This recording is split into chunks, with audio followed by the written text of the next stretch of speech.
What if 4 firefighters vanished into thin air while responding to a call that never existed? The hills surrounding Summit Creek were unnaturally quiet that night. It was the type of evening where fog rolled in before sunset and stars vanished behind thick clouds the color of smoke. At the small brick firehouse on County Route 9, the crew of Station 42 was wrapping up their shift. A police scanner hummed quietly in the corner. Half-finished coffee mug sat on the table. Captain Ronald Tate, 48 years old and a firefighter for more than 20 years, was filling out equipment reports for the morning crew. Sitting across from him was Eli Moran, silent and precise, the type of guy who barely cracked a smile but never missed a day. He was double-checking the radio channels. Jake Lanning, the second youngest on the team before the new guy showed up, relaxed in his seat and shuffled a deck of cards between his hands. Over in the corner, the newest member, 22-year-old Tyler Shaw, was cleaning a hose fitting and trying to stay awake after working back-to-back shifts. Then, at exactly 11:41 p.m., the alarm shattered the quiet. One loud beep, followed by the voice of a dispatcher coming through the speakers. Structure fire on Hollow Ridge Road, barn fully engulfed in flames. There was no delay. All 4 men jumped into action at once. Their boots slammed against the concrete floor. Engines fired up and roared to life. In less than 60 seconds, they were climbing into engine 423. The massive Pierce pumper truck they nicknamed Old Iron. This was nothing unusual.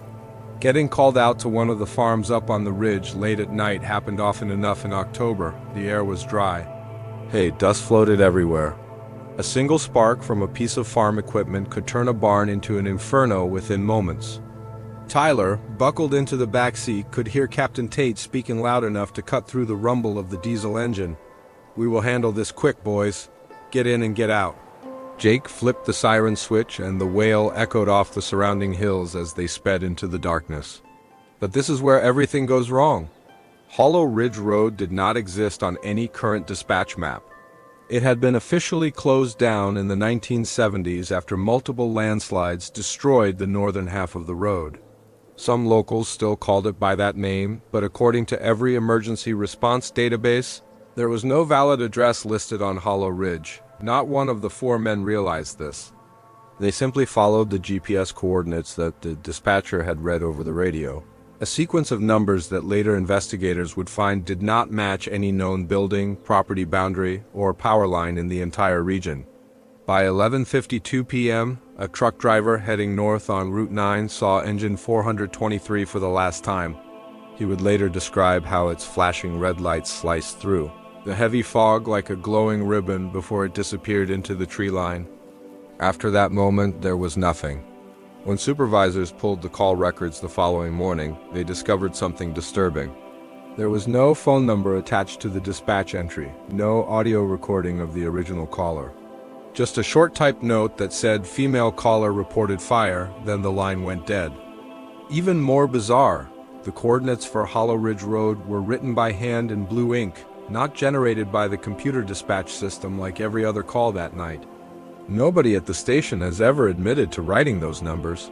As the sun began to rise, the families and spouses of the missing crew started calling the firehouse. None of the 4 men had come home. Engine 423 was not in its parking spot. Repeated radio calls went unanswered. By 6 in the morning, search and rescue teams were mobilized and began checking every possible route within a 15-mile radius. They came up empty. No tire marks on the pavement. No wreckage in the ditches. No indication that the fire truck had ever left the road. County Sheriff deputies questioned the overnight dispatcher, a woman named Darla Cates, who insisted she had taken the call personally. She could still remember the terror in the caller's voice, how the woman kept saying over and over, "They are still inside." But when Darla tried to replay the audio recording for the investigators, the file was gone. Every single call logged between 11:38 and 11:43 p.m. had been erased from the archive with no explanation. By early afternoon, the county brought in helicopters and tracking dogs. The dogs caught a weak scent, diesel fuel mixed with burnt cloth, along a narrow dirt path at the edge of Hollow Ridge, but the trail stopped suddenly at a steep cliff that dropped down into a deep ravine. Rescue crews rappelled into the gorge, expecting to find twisted metal and debris at the bottom. What they discovered instead were scattered burn marks on the ground, as if something had ignited with extreme heat for a brief moment. But there was no truck, no steel, no ash residue consistent with a vehicle fire. Close to one of the charred patches, investigators found boot prints, 4 separate sets, all matching standard-issue firefighter boots. The tracks moved several yards toward the forest edge, then they simply ended. There were no signs of a fight, no drag marks in the dirt. The prints just stopped as if the men had evaporated. In the tight-knit community of Summit Creek, word travels fast. Within 24 hours, everyone had a theory. Some believed the crew had fallen into an abandoned mining tunnel. Others whispered about illegal distillery operations hidden deep in those woods for generations. But one story refused to die. Around midnight that same evening, residents living in the surrounding valleys claimed they heard sirens wailing through the mountains long after all official search vehicles had shut down their equipment. The sound grew louder, then softer, then louder again, repeating like a broken tape stuck on a loop somewhere deep in the wilderness. News crews from Charleston arrived to document what they were calling the Hollow Ridge vanishing. Families of the missing men gathered at the firehouse every evening waiting for any update. Captain Tate's wife delivered fresh coffee to the search teams and sat by the radio for hours, refusing to leave. Tyler's mother, far too young to have a son in the fire service, stood near the open bay doors staring down the empty road. The next morning, the fire department chief released a short public statement. Engine 423 and its 4-member crew remain missing. We are continuing this as an active rescue mission. But behind closed doors, officials quietly admitted they had run out of clues. The only remaining piece of evidence was a brief radio broadcast captured at 11:56 p.m., lasting no more than 15 seconds. The original recording is still stored in the county evidence locker. Through the static and interference, you can clearly hear Captain Tate's voice. Steady and professional, just like always. Dispatch, we are seeing light up ahead. It appears the structure is fully engulfed. A short pause, then more crackling noise. Then Tate speaks again, his tone suddenly different, uncertain. Yeah, hold on, but there is no. The transmission ends mid-sentence. The radio signal never came back. Nobody knows what he was about to say. Nobody ever responded to that final message. But what investigators found buried deep in the dispatch records would change everything they thought they knew. The search started before daylight broke. Every volunteer in Summit Creek got the call. Every off-duty firefighter, every sheriff's deputy they could contact. The first helicopter lifted off at sunrise, scanning the ridges and valleys surrounding Hollow Ridge Road from high above. The land looked like it had been swallowed whole by mist. Thin dirt trails winding through dense forest. Small creeks reflecting the early sun and absolutely nothing else. No tire tracks, no flames, no evidence of any wreck. For 5 solid weeks, teams combed through that terrain, 14 square miles of rough wilderness. But Engine 423 was nowhere to be found. In the beginning, investigators assumed it had to be straightforward. Maybe engine trouble or a washed-out section of back road? They figured they would find deep ruts leading off a cliff or a flash of red metal somewhere in the thick brush. But as days stretched into weeks and the search area kept expanding, nothing surfaced. Not even a loose bolt, a shard of broken glass, or a patch of leaked fuel in the dirt. The strangest lead came from a man working the night shift at a gas station in McRae Junction, a tiny town about 11 miles south of Summit Creek. He told detectives that around 11:10 p.m. on the same night of the disappearance, he watched Engine 423 pull into his station. He was certain because county fire trucks rarely stopped by that late, and because the youngest guy on the crew, someone who looked exactly like Tyler Shaw, walked inside and paid cash for diesel fuel. The receipt was never recovered, and the clerk could not remember which direction the truck went when it drove off. But here is the problem. The official dispatch log clearly stated the crew left Station 42 at 11:42 p.m., more than half an hour after the clerk said he saw them. Investigators double-checked everything they could think of, Clock accuracy, fuel delivery schedules, even the electrical system at McRae Junction to rule out any time errors.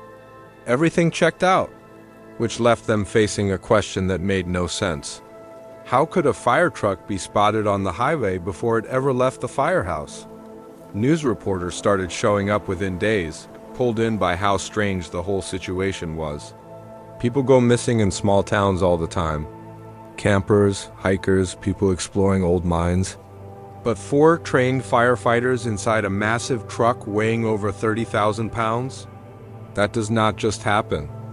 The media started calling it the vanishing of Engine 423. Some outlets treated it like a heartbreaking accident. Others suggested something far more sinister was at play. Whispers began spreading about underground mining crews working illegally in the mountains. Hidden locations where abandoned tunnels had been secretly reopened and people were running loud equipment deep into the night. The popular theory claimed the firefighters had accidentally discovered something they were not supposed to see, and that maybe the emergency call had been staged to draw them into a trap. For weeks, authorities tried tracking down the source of the original 911 call. There was no caller ID, no phone number in the system. The call had passed through the main switchboard, but the connection route showed what tech experts called a null origin, meaning it came from nowhere. Even stranger, the timestamp appeared corrupted, showing both 1141 and 1158 on the same entry. The county's technology team had no way to explain it, and Darla Cates, the dispatcher on duty, insisted she had not altered anything in the system. Out in the wilderness, volunteer search parties went farther into the backcountry every single day. They discovered traces of old fire pits, rusted mining tools, and scattered animal remains, but nothing belonging to any human. On day 5, one of the search dogs caught a faint trace of diesel fuel drifting through the lower valley. But by the time testing crews arrived with their equipment, the odor had completely disappeared. It was early November when 2 hunters decided to come forward. They approached the sheriff's department and explained that around midnight on the night the crew went missing, they had noticed flickering light cutting through the trees near the old Hollow Ridge turnoff. At first they assumed it was a small wildfire or maybe an abandoned car on fire somewhere off in the distance. But as they moved closer to get a better look, the light seemed to drift uphill and then disappear completely behind a ridge. Deputies drove out with the hunters to walk the exact same path. They found nothing useful, just some burnt tree roots and a few heat-damaged rocks that could have easily been struck by lightning at some point. The families of the 4 missing men refused to accept defeat. They held prayer vigils at the firehouse, plastered missing person flyers along every county highway, and clung to the belief that their loved ones were still out there somewhere. Maybe injured and lost, maybe stuck in a place no one had searched yet, just waiting to be rescued.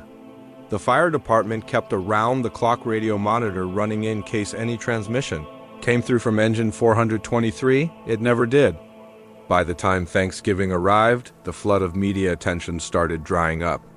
TV news crews packed up and left one after another, leaving behind only a small group of local residents who kept hiking the mountain trails every weekend hoping to find something new. State police formally called off active search efforts in early December, stating there were no solid leads and no signs pointing to foul play. The case was officially labeled unsolved disappearance during active response. Inside the walls of Station 42, the fire chief called a meeting with the remaining crew members and decided to quietly retire engine 423 from service. The empty parking bay was cleaned out, the identification plate was taken down, and a small brass memorial plaque was installed where the truck used to sit. For months after that, firefighters on the late shift claimed they could still pick up faint crackling sounds from its radio frequency. Nothing but static, but it always came through on the exact same channel the crew had been using that night. Time moved forward. The case faded into local folklore, the kind of stories shared quietly over coffee or told to new recruits during boring overnight shifts. Some people swore they had seen mysterious headlights glowing deep in the woods where no trails existed. Others were convinced the siren could still be heard echoing across the ridge whenever a storm rolled through, rising and falling like a ghost that could not let go. 2 full decades later, in 2017, the mystery erupted back into public view, not because of anything found in the forest, but because of something hidden inside the county records building. During a planned demolition of the old dispatch storage vault, construction workers stumbled upon a locked metal cabinet stuffed with ancient magnetic tapes and dusty VHS reels. One of those tapes had a label written in smudged ink. 1995, call it number 3 Hollow Ridge. The worker who discovered it said he nearly tossed it in the trash, but something about the way it was written made him pause. When technicians finally played the recording, all they heard at first was noise. A wall of static and soft clicking sounds until suddenly one voice broke through. It was not the voice of an investigator. It was not the dispatcher either. It was from that night, from the exact moment the firefighters disappeared. A voice begging for help. And what that voice said would completely rewrite how the county understood what happened to Engine 423. In the spring of 2017, the Summit County Records Office was getting ready for demolition. Rows of ancient filing cabinets, sagging under decades of weight, were being emptied to clear space for a brand new administrative building. Most of what the workers pulled out that week was ordinary. Worn-out logbooks, moldy cassette tapes, and old VHS recordings that had not been touched in years. But one archivist, a soft-spoken man named Greg Hanland, spotted something unusual buried deep inside a locked cabinet. The storage box had no markings except for a thin strip of yellowed tape stuck across the lid that said in barely visible pen, 1995, unknown incident. Do not erase. Inside the box were several fragile magnetic tapes, the type used for recording emergency dispatch calls back in the 1990s. One of them immediately caught his eye. The label had faded badly from years of dampness, but the handwriting was still readable. Call it 317 Hollow Ridge. Hanland almost discarded it, assuming it was just another mislabeled recording from the outdated analog system. But the words Hollow Ridge made him stop. Everyone who lived in Summit Creek knew the story of Engine 423. 22 years had gone by, but locals still whispered about it. 4 firefighters vanished into nothing while responding to a fire that was never real. Hanland chose to keep the tape, a small mystery he felt too curious to throw away. 2 weeks later, a specialist from Charleston named Mara Dempsey arrived to convert the old tapes into digital files before the building came down. The one marked call it was warped badly and covered in green mildew, but she carefully loaded it into an aging playback machine. The first several seconds played nothing but noise, the crackling hiss of damaged audio. Then, quietly underneath the distortion, something started to come through. It was the voice of a woman, out of breath, speaking softly, barely louder than a whisper. Help us, the fire is spreading. They are still inside. Then nothing, followed by a strange, thumping noise. Technicians initially thought it was just more interference until a second analyst noticed it had a pattern. Too consistent, too rhythmic. It sounded exactly like a human heartbeat. Beneath that sound, pieces of radio communication faded in and out as if several different signals were bleeding into each other. The restoration crew listened to the recording again and again, trying to figure out who the voice belonged to. The tape was not supposed to exist at all. No 911 call from Hollow Ridge had ever been officially documented. Every record from that night was either gone, deleted, or damaged beyond repair. But this tape had been labeled by hand, which meant somebody at some point knew it was legitimate and chose to keep it hidden. Audio forensic experts at the state laboratory ran the voice through detailed frequency analysis, isolating every sound layer. The findings shocked everyone in the room. The voice was identified as female, estimated age mid to late 40s. When cross-referenced with archived recordings from the area, it came back as a near-perfect match. Evelyn Tate, the wife of Captain Ronald Tate, the firefighter who led Engine 423 the night they all vanished. But there was a major problem. Evelyn Tate had been killed in a house fire 3 years before in 1992. The revelation sent waves of shock through the fire department. Word traveled quickly. Local newspapers were the first to report it. branding it the ghost call of Hollow Ridge. Then bigger news networks jumped on the story. TV programs aired special segments debating whether the firefighters had been tricked by a fake emergency broadcast or something far stranger than anyone could explain. Authorities decided to reopen the case that summer. The current sheriff, LeVar McCready, approved a complete review of all the original evidence collected in 1995. It did not take investigators long to realize that nearly half of the original documents had disappeared. Radio transmission logs, truck maintenance files, and dispatch time records, all either missing or heavily redacted. What little remained were scattered pieces that strongly suggested someone had deliberately interfered with the evidence. The newly discovered tape was sent for deeper analysis, this time handled by a forensic team from the FBI. They verified the timestamp embedded in the recording. The call was captured at 11:41 p.m. on October 17, 1995. The precise moment Station 42 got the dispatch about Hollow Ridge. The system was designed to automatically create a reference number and digital signature for every call, but both of those fields were completely empty, as though the call had somehow entered the system without going through any normal channels. For a short time, the leading explanation involved some kind of technical glitch. Technology experts suggested possibilities like feedback interference, electromagnetic disturbance, or crossed radio frequencies. But none of those theories could explain why the voice perfectly matched a woman who had been dead for years, or why her identity was so tightly connected to the missing fire captain. When journalists contacted Evelyn's surviving sister to ask about the recording, she shared something that made the mystery even stranger. She vividly remembered Evelyn's last words the night before she died. She had woken up from a bad dream, saying she could hear Ronald's voice calling out from somewhere distant, stuck behind the sound of roaring flames. At the time, everyone assumed she was just dealing with emotional stress. Now, with this tape sitting in evidence, that moment felt far too specific to be random. The town of Summit Creek was rattled. For over 2 decades, they had carried the disappearance of Engine 423 like an injury that refused to heal. Now that old injury had been torn wide open again.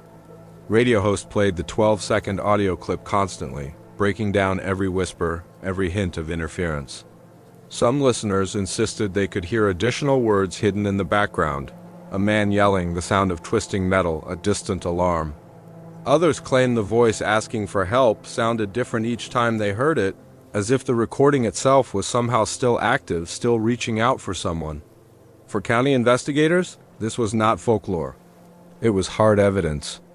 A proper chain of custody was documented, and the tape was officially entered as Exhibit 1 in a reopened criminal cold case investigation. The FBI, state police, and emergency communication specialists gathered to examine every single detail from that night. If someone had created a fake call using old recordings of Evelyn Tate's voice, they would have needed access to files no regular person could ever obtain. If it was not faked, then the only possible answer was something much stranger, an impossible transmission that made no sense by any standard of logic or science. By August 2017, the decision to reopen the case had become national headlines. Television talk shows argued over whether the call was an elaborate prank, evidence of a conspiracy, or something that simply could not be explained through normal reasoning. Meanwhile, back in Summit Creek, residents started reporting weird sounds near Hollow Ridge once again. Faint sirens drifting through the forest, distant and hollow, exactly like the ones from years before. The town sheriff's department established a 24-hour observation post close to the ridge, tracking radio frequencies and monitoring weather patterns. Nothing unusual appeared consistently. But during one violent thunderstorm in September, their equipment picked up a brief burst of audio cutting through Channel 42, the exact same frequency the fire department had used back in 1995. It played for less than 2 seconds. Static first, then a single word. Inside, it was the same voice, the same inflection. And when investigators examined the sound wave pattern the following day, it was an exact match to the voice captured on the forgotten tape. That is when they understood this was not just an old recording someone had found. It was an active signal, one that might still be broadcasting. 22 years after the night 4 men drove toward a fire that did not exist. Every case featured on this channel is not just entertainment. It represents weeks of digging through old files, confirming details, and reconstructing real lives that were taken too soon. Each episode requires almost 15 days of deep research and countless late nights chasing down the facts. We do this work because these stories are important and someone out there still needs to be remembered. If you want us to continue investigating the truth behind these unsolved mysteries, please take just a moment to subscribe, and share in the comments which detail from today's case affected you the most. Your support is what allows us to keep going. And if you are interested in watching more solved cold cases, the links are ready for you in the description below. Now let's continue with the case. The new investigation into the Hollow Ridge disappearance started not inside a laboratory, but out in the field. After the forgotten tape was discovered in 2017, state geologists were called in to carefully re-examine the landscape around the ridge, searching for a reasonable explanation buried under decades of speculation and folklore. Old county survey maps from 1995 revealed a geographic irregularity, a sunken area that had never been properly studied. Directly beneath it were the remains of a collapsed coal tunnel that had been sealed. After a deadly underground blast in the 1960s, the tunnel entrance had been lost to history, slowly covered by vegetation and wilderness. When the new survey team showed up with ground-penetrating radar equipment, the scan results came back strange. There were empty pockets, hollow chambers where solid bedrock was supposed to be. The excavation started without fanfare. At first, it was just a small group of forensic geologists, a few local deputies, and a handful of volunteers from Station 42, who could not let go of the mystery that had stayed with them for 22 years. The top layer was soft clay, then brittle shale, then something much harder. As they dug deeper, the soil became warmer, more densely packed, streaked with traces of iron and burned residue. Around the 10-foot depth marker, they discovered the first piece of evidence: small flakes of red paint peeling away like corroded metal. Laboratory analysis confirmed what everyone both feared and hoped for at the same time. The paint sample was an exact chemical match to the coating used on Engine 423, a bright red fire truck built in 1987. At 40 feet down, the dig became hazardous. Gas detectors started screaming warnings about methane buildup. One crew member nearly lost consciousness when his safety alarm went off, forcing everyone to evacuate immediately. Once the air quality was safe again, they resumed work, slowly extracting burnt fragments locked inside solid rock. What they pulled out next left the entire team speechless. A firefighter's helmet completely deformed by intense heat. The face shield had melted and fused into the shape of the surrounding stone. Barely visible along the edge was a serial number that perfectly matched the equipment records for Captain Ronald Tate from 1995. Only a few feet from the helmet was a small piece of metal casing, scorched black along the sides but with an engraving still legible. A 423, the radio device assigned to the missing fire truck. This was not a typical crime scene. It was a burial site. Specialists from the West Virginia Geological Survey came to the conclusion that the fire truck had most likely stopped directly on top of a fragile methane deposit, part of the abandoned coal network that everyone had forgotten about. When the engine sat idling, the combination of its weight and exhaust heat probably caused the ground to give way. The sudden release of trapped gas would have sparked instantly, creating a superheated flash fire intense enough to melt steel and permanently seal the underground space.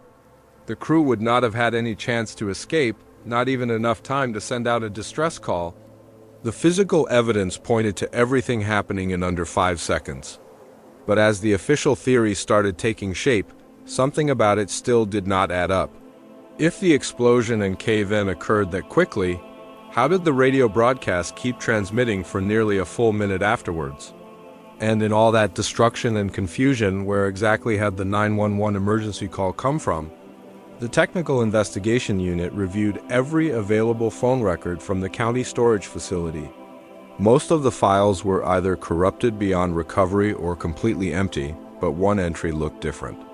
A partial signal trace from the night of October 17th, the source point was traced back to a utility telephone line that used to service an old farmhouse at the bottom of Hollow Ridge. That specific line had been permanently disconnected in 1992, 3 full years before the incident happened.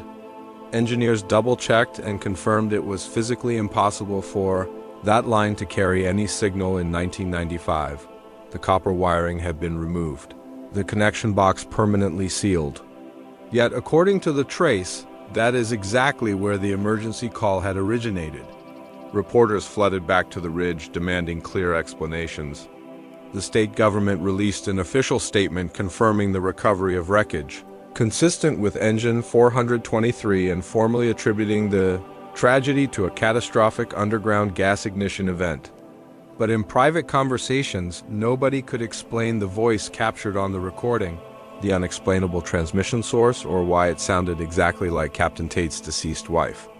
For the families of the missing men, the discovery did not provide peace. It made the pain worse. They had spent 2 decades living with unanswered questions. Now they were staring at broken pieces of evidence, each one painfully unfinished. Tyler Shaw's father spoke to a local news channel and said he still believed his son heard something genuine that night, something he had no reason to doubt. That voice, he whispered quietly, that was not just noise on the line. They heard somebody they recognized, somebody reaching out to them. The county installed a small memorial marker at the dig site, decorated with flowers, fire helmets, and a metal plaque engraved with 4 names. People who visited the location said the earth still carried a faint smell of burning on days when the humidity was high. Some insisted that around sunset, the wind blowing across the sinkhole created a low mechanical sound like a siren echoing up from somewhere far underground. Investigators officially closed the excavation that winter, covering the shaft for public safety, but the unanswered questions refused to disappear.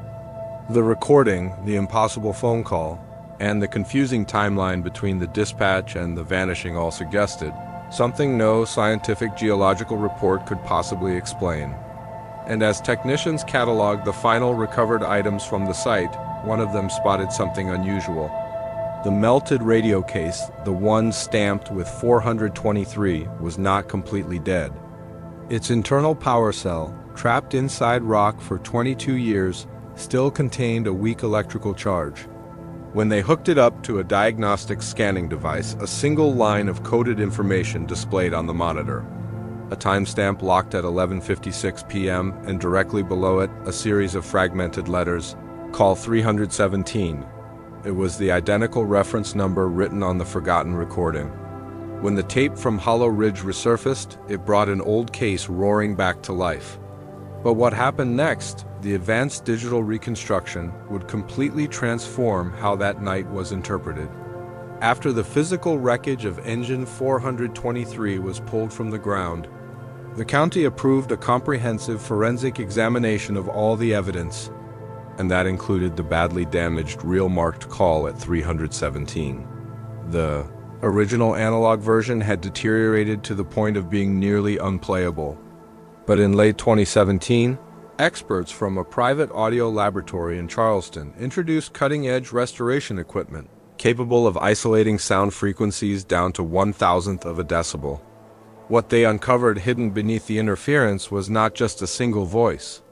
It was a full exchange of communication that nobody was ever supposed to hear. The digital recovery team worked for several days cleaning up the corrupted data, sifting through thick layers of static and electronic noise. Then, gradually, something started to take shape. Brief fragments of clear human speech buried deep under the surface distortion. They were barely audible at first, difficult to understand, until one technician identified the rhythm of an urgent instruction. "Jake, move back. It is collapsing." The voice dropped out. Then another one, clearly panicking, came through. "No way out. Door is sealed." The following words arrived in pieces, twisted by signal disruption. Dispatch, we are not inside a structure. It is. Then a wave of piercing feedback wiped out everything else. The laboratory replayed that segment repeatedly, rebuilding it piece by piece. What they eventually understood was that the voices were not coming from any outside caller. They were the missing firefighters themselves. Specialists started constructing a detailed timeline of the broadcast, cross-checking it against the official dispatch. Records from October 17, 1995. The correlation was perfect. The moment the tape's first signal was recorded, 11:41 p.m., lined up exactly with the time station 42 received the 911 emergency call about a barn fire. But the actual content was not a plea for help from any civilian. It was the crew aboard engine 423 transmitting an urgent distress message, just moments before their signal vanished completely. Somehow, their emergency broadcast had been recorded before it had technically even happened. To confirm this, the audio analysis team compared the vocal frequencies against archived department recordings. Captain Tate's speech characteristics matched exactly. So did the distinctive tone of Eli Moran's voice. The other two members, Jake Lanning and the rookie Tyler Shaw, were more difficult to confirm individually, but the muffled shouting and the sound of labored breathing made it obvious that all four men were present, stuck somewhere deep below ground. That breakthrough completely flipped the case upside down. The firefighters had not been rushing to save someone else caught in an emergency. They had been racing toward their own. Investigators were now confronting an almost unthinkable puzzle. How could a recording captured at 11:41 contain sound fragments from an incident that, according to every official account, did not occur until several minutes afterward? The answer came from a retired telecommunications expert hired as an outside consultant. He listened carefully to the recording, then picked up on something barely noticeable in the background, a soft rhythmic pulse that most listeners had missed entirely. It was the unique dispatch alarm tone the county had used during the early 1990s, a system that had been discontinued years before. That specific tone should never appear on any external 911 recording unless it was being transmitted from within the firehouse communication system itself. The pattern kept repeating at consistent intervals as though it was stuck on replay. The engineer stopped the audio playback, leaned closer to the equipment, and said what everyone present had been too scared to suggest out loud. The tape was not a regular emergency call at all. It was a feedback loop, a recording of itself cycling back into the network in real time. The working theory later validated through controlled experiments was that the dispatch infrastructure had suffered a rare type of cross-frequency interference, a technical glitch that could happen when old analog transmission lines were either overloaded or disrupted by unusual atmospheric activity. Under those specific conditions, a radio signal could theoretically bounce back and forth between different channels, replaying pieces of its own broadcast seconds or even full minutes out of sequence. In simpler language, the firefighters may have actually heard their own emergency transmission bouncing back through the communications grid, just with a delay. It meant that when they picked up the 911 call warning about a fire on Hollow Ridge, they were actually responding to a message that had not yet been sent. A future recording of their own frantic distress call sent backward through time by a malfunctioning analog relay system. The underground methane blast, discovered later beneath the ridge, would have severed the signal instantly, locking the transmission exactly where it stopped. The last seconds of their voices permanently frozen inside the corrupted tape discovered 22 years afterward. Investigators officially labeled it a closed-circuit transmission anomaly. Uncommon, but technically possible. A technological malfunction created by unfortunate timing, electrical interference, and the chaotic signal conditions present that evening. Officially, that became the explanation the county accepted. A heartbreaking combination of circumstances, an unstable gas cavity under the earth, a fragile communications relay, a flawless alignment of analog disruption that caused four men to believe they were answering a desperate emergency, when the truth was they were the ones sending it. But for the families left behind, it brought no comfort. It made the loss harder to accept. The idea that their loved ones had been lured by their own voices, trapped in a loop of sound and fate, was unbearable. Captain Tate's sister later told a reporter she couldn't stop thinking about what those final moments must have felt like. The confusion, the fear, the realization that the light they were driving toward might have been nothing but their own reflection. In the end, there was no villain, no conspiracy, no supernatural force, just a fault in the system, one that turned tragedy into myth. But that didn't stop people from wondering. The reconstructed audio was never released publicly, but copies circulated quietly among first responders in the region. Those who listened said the last few seconds didn't sound like static at all. Beneath the shriek, under the distortion, there was a voice. A single word, muffled but unmistakable, home, to this day. No one has been able to explain whether it was real or just another echo born from the feedback. But it's the reason many still believe that Engine 423 wasn't just lost to the ground. It was caught in a loop, calling out for help, over and over again, long after the men themselves were gone. By June of 2017, 22 years after the disappearance, Hollow Ridge no longer looked like a place where tragedy could happen. The forest had regrown thick over the slopes, wild grass covering the sinkhole that had swallowed Engine 42. Yet the air still carried a quiet weight, something the locals said never really lifted. That summer, the town of Summit Creek came together to honor the men they had lost. A new memorial was unveiled outside Station 42, a simple glass display containing the warped heat. Blackened fragments of the truck recovered from beneath the ridge. The melted radio casing, the twisted metal ladder brackets, a single fire helmet fused to rock. 4 names etched beneath them in brass. For the town, it was meant to be closure. For the families, it only reopened questions. Officially, the case was over. The state forensics team concluded that all 4 firefighters had perished instantly in the methane explosion. Their remains consumed in seconds by a flash fire that burned hotter than steel. It was ruled an accident. Tragic, but explainable. No foul play, no conspiracy, just the Kindorf geological misfortune that defied preparation. But deep down, no one in Summit Creek really believed it ended there. A few weeks after the memorial, while clearing out an old evidence box from the forensics lab, a clerk found something that hadn't been cataloged. A weathered, soot-stained notebook, its pages warped and brittle. The writing inside was barely legible, but one section stood out. It was signed R. Tate, the last known handwriting of Captain Ronald Tate. The page looked as though it had been torn from a log book mid-entry. Ink bleeding from moisture and ash. The final lines read, "We got the call, but nobody's here. Only smoke, no fire, just voices in the dark." Investigators determined the note was written minutes before the explosion.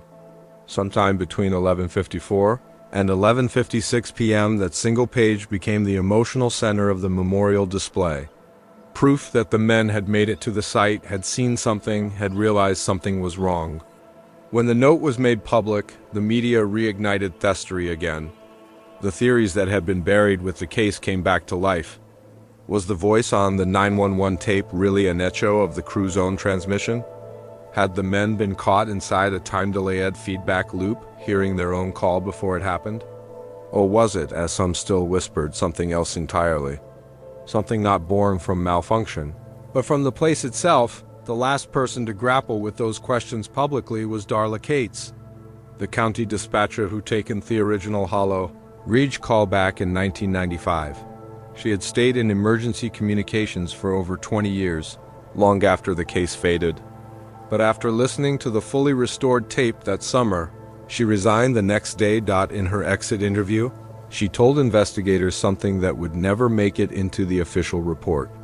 She said she could hear the moment they realized it when the voices on the radio shifted from panic to confusion. "You can hear them realizing it wasn't a rescue call," she said quietly. It was a recording of their own deaths playing back before it happened.